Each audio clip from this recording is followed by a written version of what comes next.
हजुर सधैँ रातिमा मुस्कुराउने जुन जस्तै मुस्कुराउनु है आमा। हजुर सधैँ रातिमा मुस्कुराउने जुन जस्तै मुस्कुराउनु है आमा। म आफैले जित्नु छ जहाँ म मुस्कुराउँदै फर्केर हेर्दा म हजुरको पाउँछु नपाऊँ। जहाँ म मुस्कुराउँदै फर्केर हेर्दा हजुरको सधैँ पाउँछु नपाऊँ। खाने अभिनय दिएका छौँ, लाइक कमेन्ट गर्नुहोला। आज चाहिँ हामी आइसकेको छु स्क्यामेल च्यानलबाट। तपाईँहरूले हेर्नु होला हाम्रो गाउँदेखि सहर आउनुको कारण के हो त भन्ने जानकारी पाउन सक्छौँ। आज चाहिँ हामी गाउँदेखि सहर आउनुको मुख्य कारण उहाँ सरबाट चाहिँ हामी पाउनेछौँ। किन आउनुभयो त गाउँदेखि सहर? हुन्छ हामी कुरा गरौँ। नमस्ते। नमस्ते। हजुरको नाम भनिदिनु न। मेरो नाम चाहिँ बिरजन हो। अनि हजुरको घर? मेरो घर चाहिँ हुम्ला। हुम्ला भन्दा बित्तिकै तपाईँलाई अचानक लाग्यो, हुम्ला भन्दा बित्तिकै तपाईँलाई डर लाग्छ होला।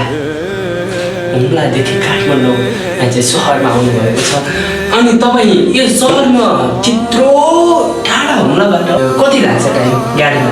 गाडीमा चाहिँ लाग्छ होला 3 दिन जति लाग्छ। अनि तपाईँ हिँडेर आयो भने कति लाग्छ त टाइम? हिँडेर आउँदा पुराना मान्छेहरूलाई थाहा छ होइन, 1 महिना पनि लाउँछ भन्ने कुरो मैले सुनिरहेको थिएँ। अहिले चाहिँ तल्ल भोट पुगेर चाहिँ अहिले विकास भएको छ केही भनौँ। गाह्रै छ परिस्थिति हुम्लामा त एकदम गाह्रो छ। भनेपछि तपाईँको अहिले गाडी पुगेको कति भयो त टाइम? गाडी पुगेको त भयो होला, त्यही 4 वर्ष भयो भयो। त्यही पनि राम्रोसँग पुगेको छैन। त्यही पनि बाटोमा दुर्घटना हुने कारण धेरै जोखिम छ। किन भन्दाखेरि हाम्रो यहाँ न्युज आइराखेको हुन्छ। अहिले त इन्टरनेटको जमाना छ नि त। अब आजै दुर्घटना भयो भने बेलुकासम्म न्युज आइहाल्छ।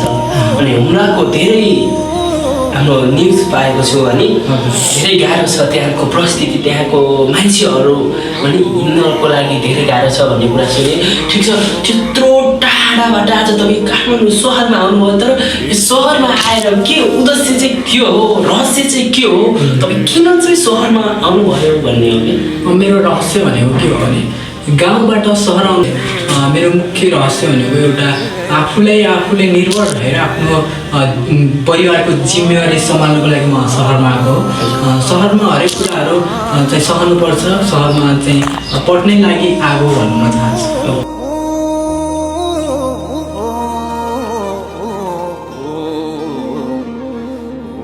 सबै युवा नै पढ्नको लागि नै सहरमा आउने हो नि। तर मैले चाहिँ एउटा कुरा नि आमा बाउलाई फोन गरेँ, पैसा माग्ने, तर यता चाहिँ आफ्नो दुनियाँमा हुने जस्तो कुराहरू पनि मैले देखेँ कि काठमाडौँ सहरमा। त्यस्तो चाहिँ गर्छन् होला, तर गर्छन् त्यो गर्नु चाहिँ धेरैले गरेको मैले पनि सुनेको छु।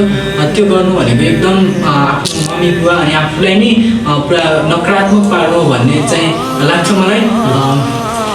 त्यही हो। त्यही भएर हामीले त्यस्तो काम गर्नुभन्दा आफ्नो मेहनत कस्तो छ भनेर आफूले देखाउनुपर्छ। गुड।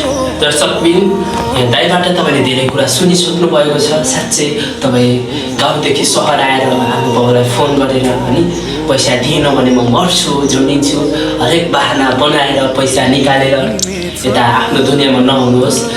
गाइज, म के भन्न चाहन्छु, दाइले चाहिँ धेरै दुःख पीडा भोग्नु भएको रहेछ। अलिकता त्यही दुनियाँमा हुनुहुन्थ्यो जस्तो लाग्छ मलाई। अनि एउटा कुरा नि भाइ, तपाईँले एकछिन आमाको लागि एउटा छोटो लाइन भन्न सक्नुहुन्छ? भन्न सक्छु म। एउटा भन्नु न त है। एउटा हाम्रो मिठो लाइन हाम्रो सरबाट आउँछ, जो तपाईँहरूले सुन्नुहोला। किन चाहिँ तपाईँ आएर सहरमा मस्ती गर्दै अनि आमा चाहिँ को हो र आमा चाहिँ मुख्य एउटा संसार हो भन्ने चाहिँ दाइले एउटा आँखा स्पष्ट पार्नुहुनेछ। हुन्छ त? हुन्छ भाइ। हजुर सधैँ रातिमा मुस्कुराउने जुन जस्तै मुस्कुराउनु है आमा।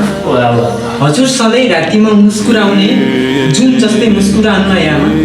म आफैले जित्नु छ जहाँ म मुस्कुराउँदै फर्केर हेर्दा म हजुरको पाउँछु नपाऊँ। जहाँ म मुस्कुराउँदै फर्केर हेर्दा हजुरको सधैँ पाउँछु नपाऊँ।